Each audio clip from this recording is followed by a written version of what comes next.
couple of ECR events that are coming up next week. We've got through Monash Central the ECR panel discussion on research publishing.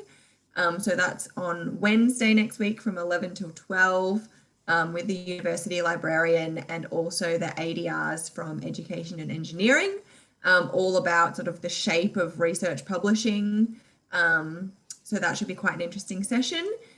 Also next Tuesday, we have a Faculty of Science session on the business of science, and that's with Fiona Broussard from Business Development, which should also be a really interesting session on the importance of, I guess, understanding business development and how it is quite important for having a career in science, despite what you may think. So a couple of really interesting sessions coming up next week. So tune into those ones if you're interested. Otherwise, we are a couple of minutes past 12 now. We've got a few people who have tuned in. This week, we have both Craig and Jessica joining us. So welcome, Jessica. Craig, of course, is departing as the Associate Dean of Research for the Faculty of Science, and Jessica is taking on that role. So moving forward, we'll have Jessica doing these events with us and doing all of the Associate Dean of Research related activities that involve us ECRs. So we might just get cracking and people can join in as they do. So welcome everyone to our October COVID communications session. As I said, thank you, Jessica and Craig, for both giving us your time today. I'm sure those of you who are here with us have probably been in these before, but as always, if everyone can just keep their cameras and audio turned off throughout. If you have any questions that you would like to send in, please send them through the chat, either to me privately if you'd prefer to remain anonymous, or you can just send them to everyone in the chat. Thank you to those of you who have sent questions through in advance. You know, we've done quite a number of these now, but there are still questions that come through, which is great. The whole purpose of these sessions is to get questions from all of the ECR cohort answered. So, you know, send your questions through and I'm sure Craig and Jessica will do their best to answer them. And then, of course, at the end of the session as well, we'll have time to do a bit of open Q&A. So we'll go through any questions that are sent through in the chat and you'll have a chance to ask any more questions at the end as well, again, through that chat function. And you will have seen that the session is being recorded and we'll make it available via the Orbit and also via the workplace group as well. So with all that said, I'll hand over to you, Craig and Jessica, and you can work through those questions. Cool. Right, so I'll go through, Jessica. So thanks again for everyone coming. It's always nice to see people and try and address as many concerns as we can. I know that all the way through this, we've not been able to provide answers that are as clear as I'm sure everyone would have wanted. And I'm certainly frustrated that it's been difficult to provide clarity about many issues. For what it's worth, the part of the reason at the moment there's still a lot of uncertainty going into the next year is because we're working on making the budget as strong as we can. And if we can do that, we can try and make sure we have as much continuing on as we would hope that we are.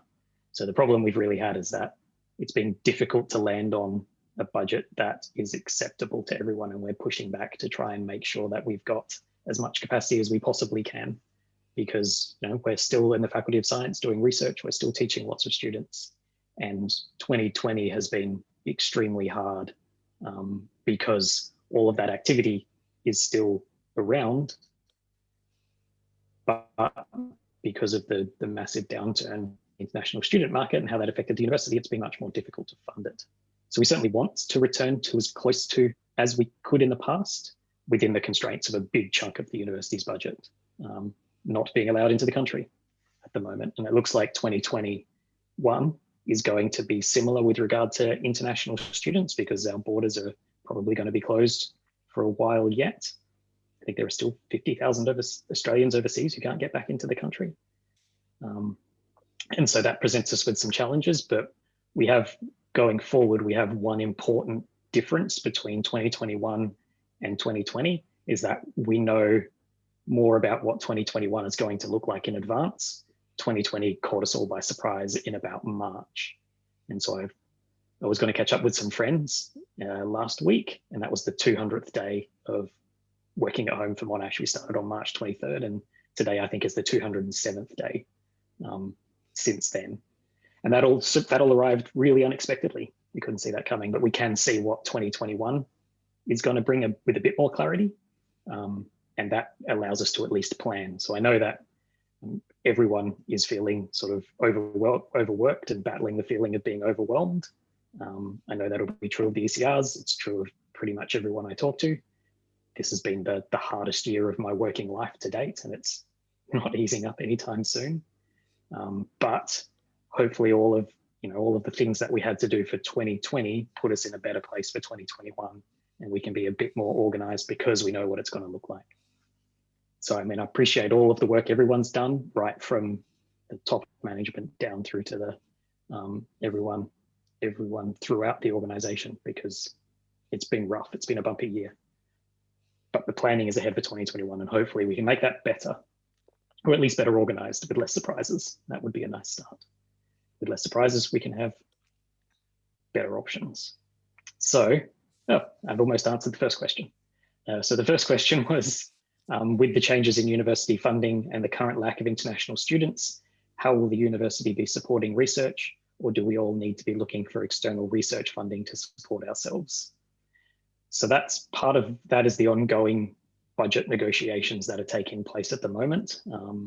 We had hoped, I guess, that they would have been finalized a week or two ago, but because we are trying to make sure that we're able to do as much research as we want, we're having to, that's not getting quite resolved because I guess I'm being recorded, aren't I? Let's go with there's argy-bargy still happening about how we can land the university in the right place.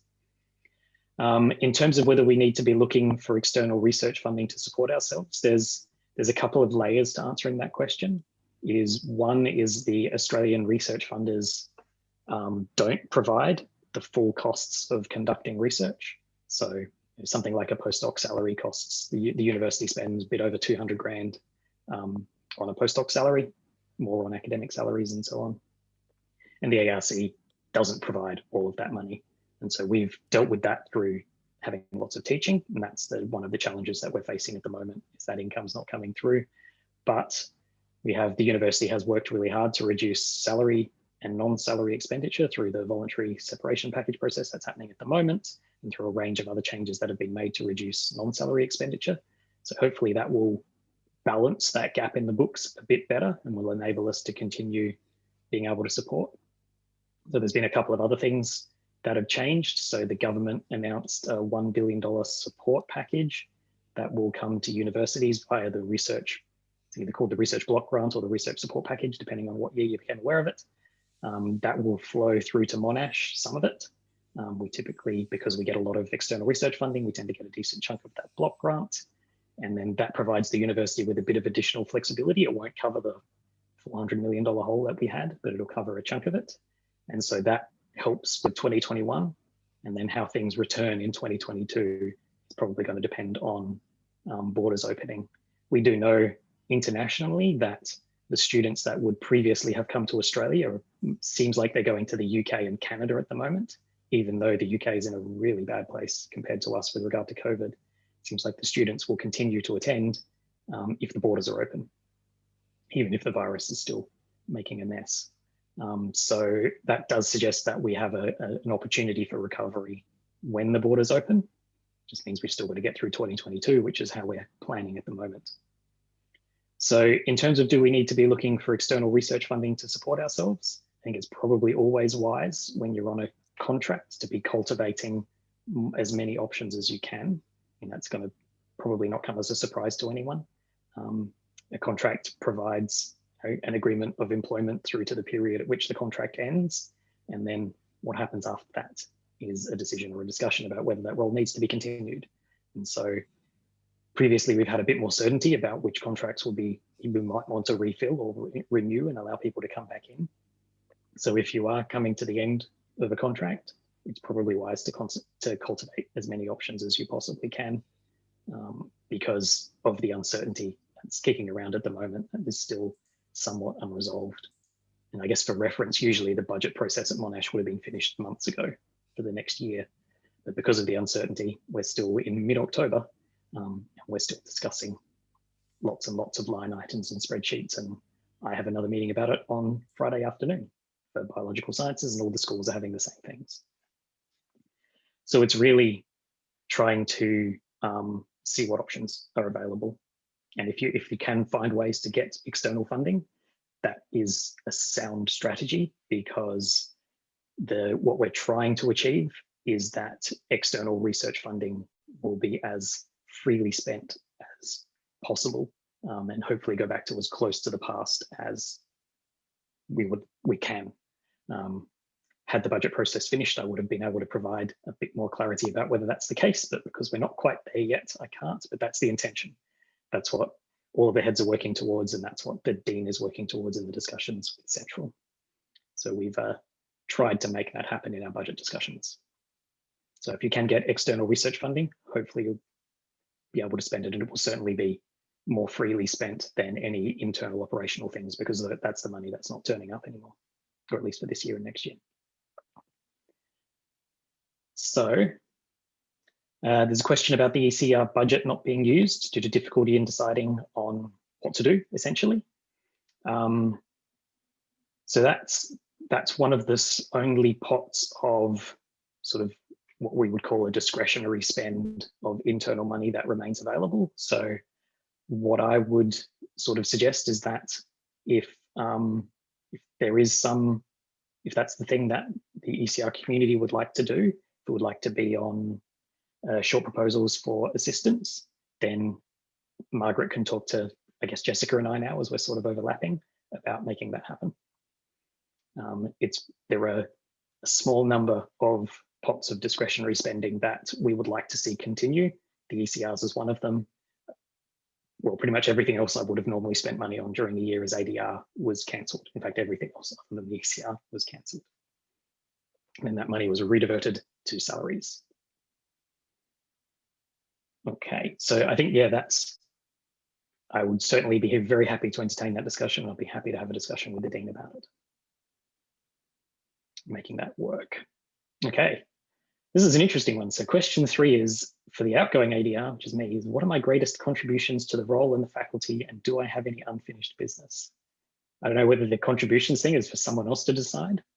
I guess the bits that I'm proud of is I like the way we do the DECRA workshops now. I'm happier with that being internal. Previously, a lot of people found them quite discouraging, because they were getting not particularly sound advice about competitiveness. And so I'm pleased to be doing that. And I think that's worked really well. And Jessica was involved in the first time we did that in the faculty.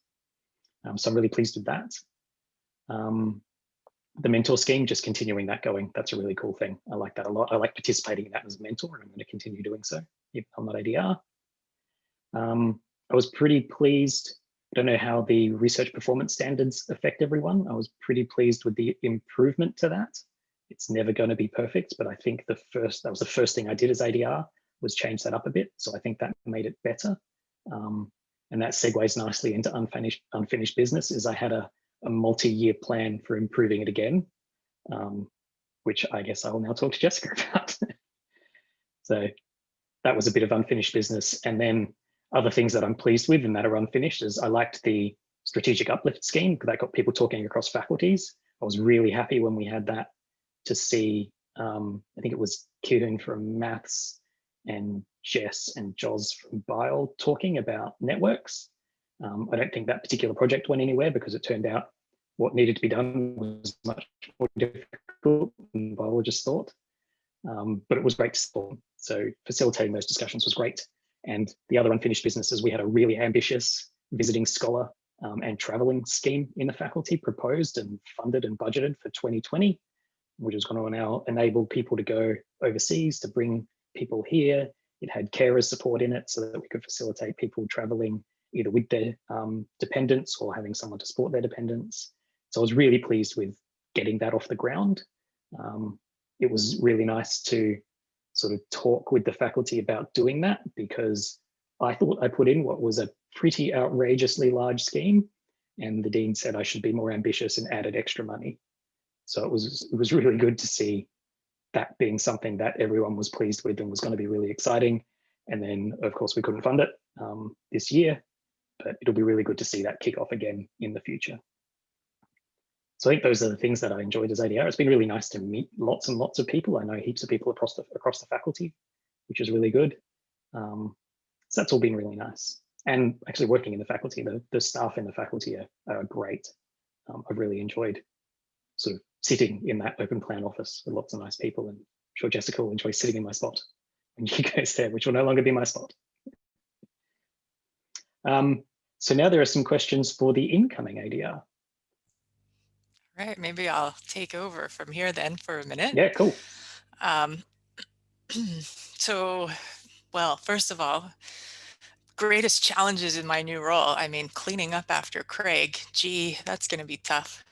No, no, I think Craig has done a really excellent job as ADR, and there are a lot of things that he's put into place that I would like to do. One thing that I've been super impressed with, especially in this last couple of weeks as we've overlapped a bit, is just the way that he's communicating with people. I think that's very important, and I hope to keep that up. Also, some of the things that he said in addressing questions 1 and 2, I think are the greatest challenges coming into this new role.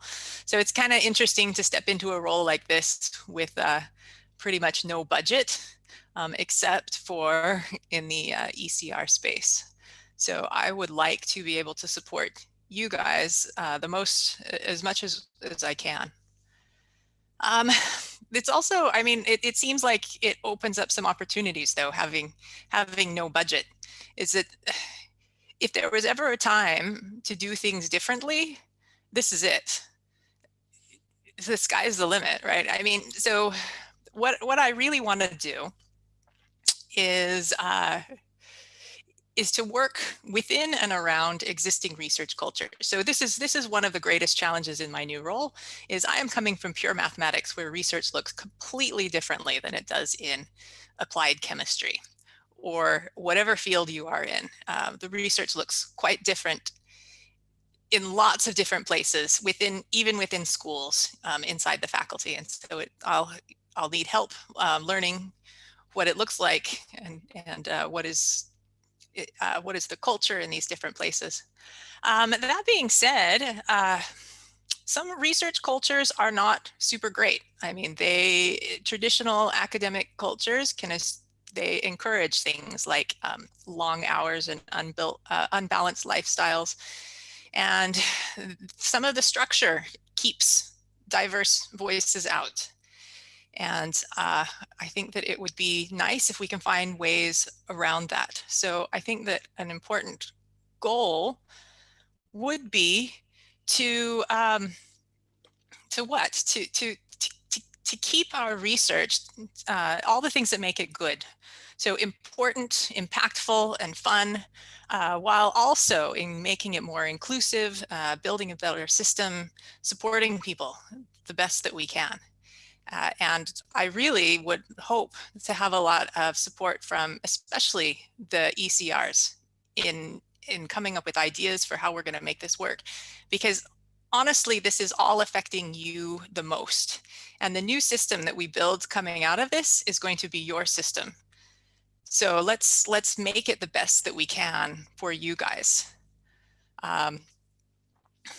Looking at the other parts of the questions, most urgent things that need to be done addressed. I think I've maybe said some things. What new perspectives do I bring to the position? well, I guess we haven't had a pure mathematician for a while in the faculty, so I can bring in some perspectives on having research that's a little bit outside of the norm, possibly in the faculty, and maybe hope to bring some of that inside. Another thing that I've been involved in recently is that I've been the chair of the Women in Mathematics group of the Australian Math Society. That's finishing up at the beginning of the next year. But I've been able to see a lot of important issues affecting people who are not always included in the current system. And so I think that it would be nice to be able to address some of that a little bit more. So those are the thoughts that I had on this. Well, happy to answer any further questions that you have. Should we move on to the both? How does a changeover impact the faculty and ECRs in particular? So I think I've spoken to that. I want ECRs in particular to be helping me out with this new job. It's going to be a big learning experience for me and probably for all of us, but it would be really great to have your input and your insight and your really good ideas. So I'll add the bit to how it's going to impact the faculty. I think you've just heard what Jessica said. It's only going to be better. I was really excited when Jessica took the job, and I'm even more excited now. So I think, Jessica and I have worked together on the FRC in the past. So I'm not going anywhere. I'm just going to have an office in a different place. And so I think that in terms of the short-term impacts, I don't think there'll really be anything, just a different person to email perhaps. And otherwise it's just, Jessica has a really strong vision for the involvement of ECRs and where that can go. And so I think it will impact ECRs in particular positively, this transition. And that, no, that's all the questions we've got. Great. Yeah, does anyone want to raise anything else that we can speak to? Have we not covered anything properly? We'll give it a couple of minutes if anyone wants to pop something in the chat. But Jessica, just on that, saying how you are really interested to have involvement from the ECRs. I know Craig has always said that he's quite happy for, ECRs to sort of email him personally, or of course via me. Is that something that you're happy to have as well? Or? Yeah, absolutely. Yes, definitely. That being said, my email has been getting away from me in the last couple of days, but I promise I'll get back on top of it. So do email me. Yeah. Great. Excellent. It's always good to just, know that you're happy for us to communicate in that way. And yeah, definitely. Absolutely. Oh, excellent. And of course, I'm always here as the in-between step as well, if you would prefer to contact me. And then I can take anything up to Jessica as well. There's nothing that has come through in the chat as of yet. I think you've done a really good job of answering the questions that have come up. And it's an exciting time to have the changeover and to have Jessica as our new ADR. I'm very excited to hear, what you're thinking of doing as the new ADR, and I'm sure that all of the ECRs as well will be keen to get involved and, help you as we can to direct research. And as you say, we're the sort of up and coming researchers and are the ones who are going to be largely affected by whatever it is that comes out of this. So hopefully we can play a part in directing some of that as well. Were there any questions at all that anyone had that they wanted to put to Craig or Jessica? There aren't many of us here, so I guess if you'd like to unmute yourself, you can just go ahead and ask a question.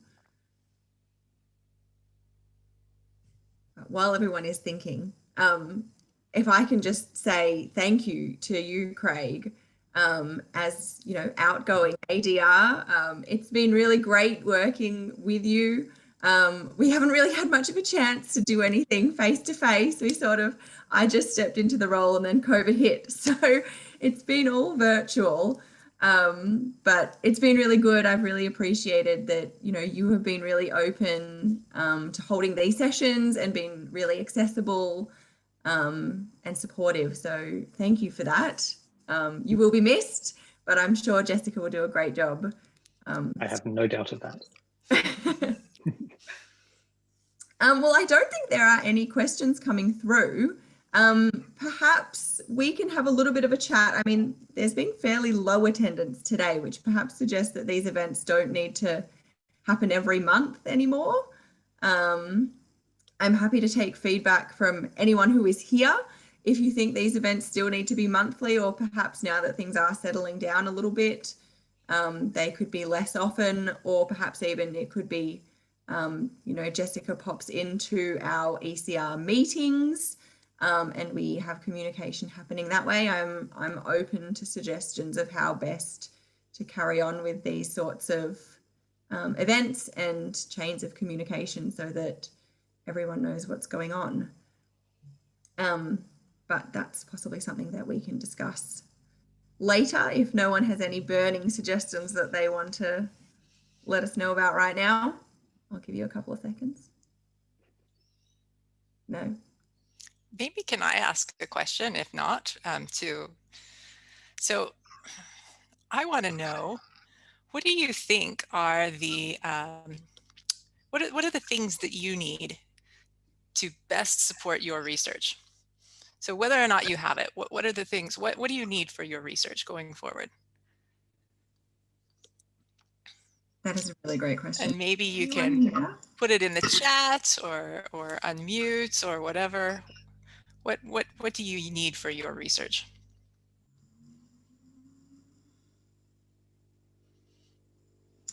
I'm trying to have a think what I need for my research. It's a good question. It might take a little bit of thinking. So yeah, got an answer. So while you're thinking, I mean, for me personally, travel has been important in the past, and being able to bring in visitors and collaborators is very important. So I was really excited to hear about this program that Craig set up that hasn't happened yet, but hopefully by 2022 will be in place. Definitely. I think that is a really great program, and having that support to be able to travel to conferences and present in places and meet people, I think is really important. Obviously not this year, but moving forward. Just as you've said that as well, having support to publish in high quality journals, even if there are publishing fees, is something that is also really useful. I don't know if, I mean, there's probably varying different levels of support for that sort of thing in the different schools and different research groups. But having that not be a barrier to publishing in high quality journals is really valuable.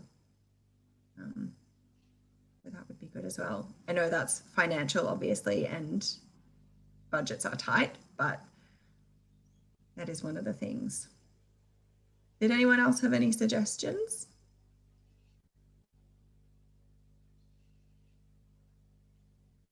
No? We can add that as an agenda item on our next ECR committee meeting as well. You can give me obvious answers too. Oh, Isabella looks like you're yeah, I mean, I was going to say, apart from the obvious ones, I mean, you know, funding and job security is a kind of big one. I think just that the mentoring, different mentoring programs that have been run and the one that's currently run are actually really useful, and I think probably, yeah, should be prioritized, something that continues. Great. And we've got Sarah agrees with those as well. So yeah, the mentoring program, Craig, I imagine you're still going to be involved with that this year, are you? Is that how that's going to work? Yeah, so I'm still a mentor in it. Okay.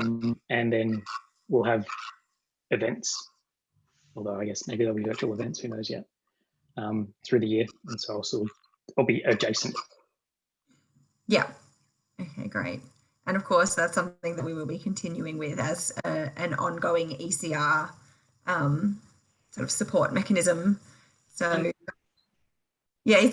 And then just one, I was wondering actually if maybe introducing a sort of additional, more casual mentoring scheme so that you don't necessarily follow through the whole kind of year-long program, but a scheme of, you know, coffees with mentors or something. It's been discussed previously, but I'm not sure that it was ever implemented. Okay. So this year's scheme has random acts of coffee in it.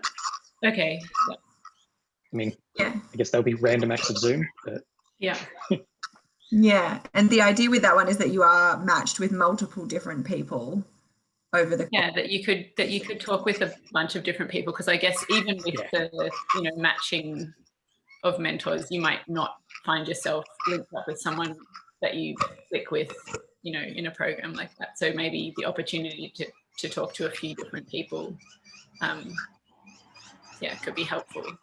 Yeah, I think that's a very good point, because I mean, some people do, you know, they get matched with someone and they just click and it's a really successful mentoring partnership. Some it's kind of and some it's actually terrible.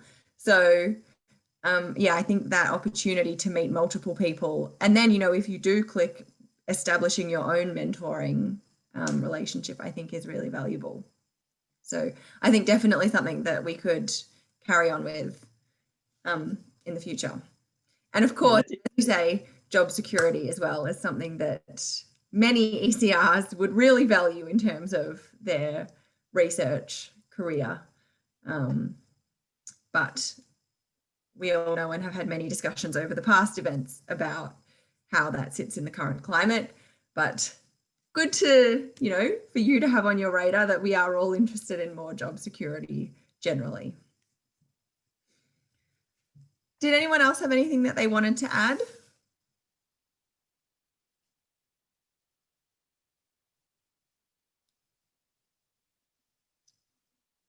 No? I guess I'll just add that, you know, it's always valuable. So with that mentoring scheme, like Isabel's suggestion, it's always, these things should, you know, change and evolve and not be static year on year. So it's always worth throwing in new suggestions and trying new things. Yeah, definitely. All right. Well, that sounds like there are no more questions coming through. Craig or Jessica, did you have anything else that you wanted to say before we finish up? I guess I'll finish with, I think the way that this year's gone, everyone, well, lots of different people feel like they've been forgotten. For what it's worth, we do our very best to try and consider and balance all of the challenges that we've got to face, and that try not to make sure we forget any group, but having forums like this and having ECR representation on the faculty research committee, having ECR representation within the school, those kind of structures are a really useful way to make sure that all of the various voices across the university get input into the decisions, and to ensure that they're not cast aside or just neglected inadvertently. So it's worth engaging in these and encouraging the other members of the ECR community if they have concerns. These structures, being a part of it, it does take up time. And I know that you've got to spend time in lots of ways, but it's really important to make sure that all of those voices are heard. So encouraging folk to participate in it and get their voices out there, even if it's just, you know, telling Margaret so that she can come and harass, well, Jessica now, is valuable. Definitely. And I can see we've got a couple of the school reps here as well. So I'm sure you guys know as well that, you know, we want to do our best to represent the ECR community. So I guess as much as we can encourage everyone in the community to use us to communicate up through to higher levels, that's what we want to be doing. Alrighty. Well, I guess we'll call it there then. So thank you everyone for joining us today. I will keep you posted as to how we will move forward with these events. I'll have a bit of a chat to Jessica about that as well. And enjoy the rest of your Friday and have a good weekend.